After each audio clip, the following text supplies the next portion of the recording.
No credit score? You're not alone. But don't worry, this is something that can be fixed pretty quickly. My name's Sam Parker, and you are what the industry calls credit invisible, which just means that you don't have enough or the proper types of trade lines on your credit report to generate a credit score. Easy fix. Number one, what we suggest is getting a small secured credit card. $200 to $500, you're gonna put that cash up front, they're gonna send you a credit card that you can use on a monthly basis, and then just use it sparingly. One or two things that you're gonna use consistently and pay it off on a monthly basis.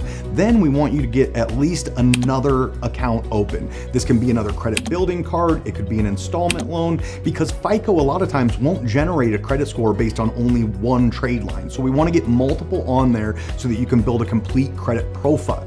Now, if there's one hack to this section of the scoring algorithm, it would be that if you have a spouse or someone close to you that you are actively paying on monthly bills with, you could be added to their credit card as an authorized user. This would, in a lot of cases, generate a score very quickly or jump your scores up from where they are, as long as that card is in good standing. But keep in mind, if they add you to a card that's in negative standing, your scores will definitely drop. So credit isn't about how big your credit cards are either, it's about the opportunities that are given to you. So just make sure that even if you have a small credit card, you're keeping those balances below 50% and ideally between 5 and 10% to maximize credit scores. If you have more questions about credit cards or you want a custom credit game plan, head on over to mycreditguy.com. We'll be happy to help.